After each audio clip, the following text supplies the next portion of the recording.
Welcome to అమంతాస్ world. ఈరోజు మన recipe గుమగుమలాడుతూ నోరూరించే కవ్వళ్ళు చింతకాయల పులుసు. ఇదేం కాంబినేషన్ అని అనుకుంటున్నారు కదా, ఇది చాలా బాగుంటుందండి. చాలా చాలా బాగుంటుంది. ఇది చాలా ఈజీగా కూడా చేసుకోవచ్చు. ఇవి చిన్న చేపలే అయినప్పటికీ చాలా రుచిగా ఉంటాయి. ఈ చేపలు చలికాలం వచ్చిందంటే చాలండి, కుప్పలు కుప్పలుగా ఉంటాయి.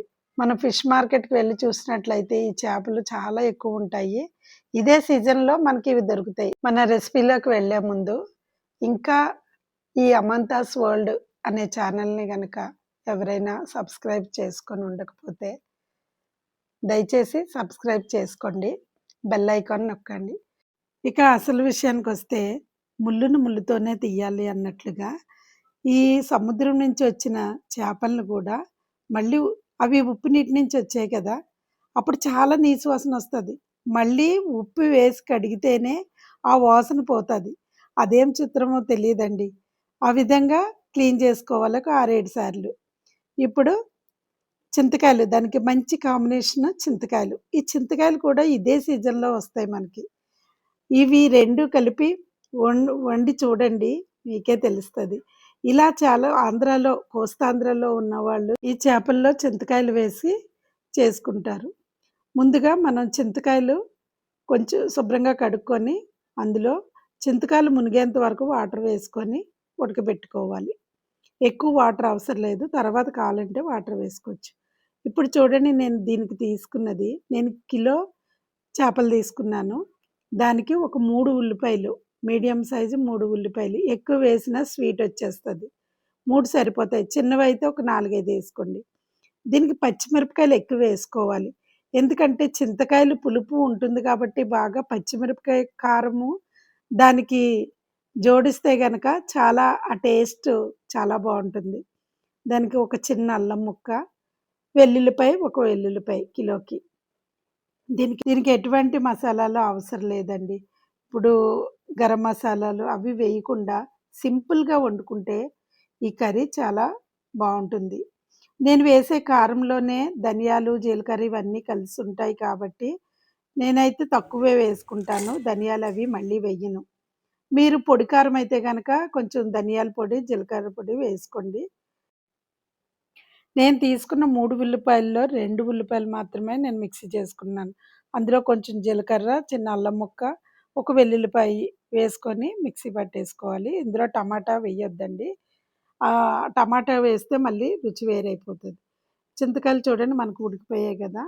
ఇప్పుడు ఆ చింతకాయలు చల్లారేలోగా ఈ చేపలైతే మనం తాలింపు వేసుకుందాము. గిన్నె పొయ్యి మీద పెట్టుకొని అందులో ఆయిల్ వేసుకొని దాంట్లో ఒక ఉల్లిపాయ సెపరేట్ పెట్టుకున్నాం కదా, ఆ ఉల్లిపాయ అయితే చిన్న చిన్న ముక్కలుగా కట్ చేసాము.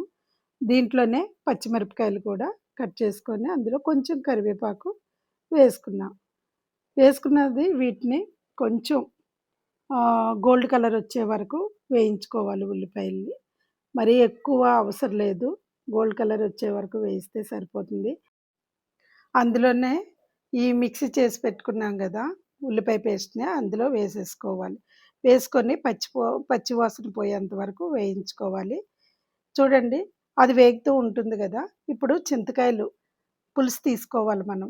కొంచెం వాటర్ వేసుకొని మనం ఉడకబెట్టేటప్పుడు తక్కువ వేసుకున్నాం కాబట్టి మనకి పులుసు ఎంత కావాలనేది మనం ఇందులో వేసుకోవచ్చు వాటరు. ఈ చింతకాయలు ఎప్పుడు కూడా ఉడకబెట్టినవి గట్టిగా పట్టుకొని పిసకూడదు. గట్టిగా చేసినట్లయితే అలా చేస్తే గనక వగరొచ్చేస్తదండి. అది చాలా మందికి తెలీదు. వగరు రాకుండా ఉండాలంటే ఆ చింతకాయలని పైనే అవి పిసికి పులుసు తీసుకోవాలనమాట. ఈ విధంగా పులుసు తీసి పక్కన పెట్టుకోవాలి. ఇప్పుడు చూడండి, ఉల్లిపాయ ముద్ద మనకి వేగిపోయింది. అందులోనే ఇప్పుడు కడిగి పెట్టుకున్న ఈ చేపల్ని ఇందులో వేసేసుకొని మామూలుగా కలిపేసుకోవాలి ఒకసారి.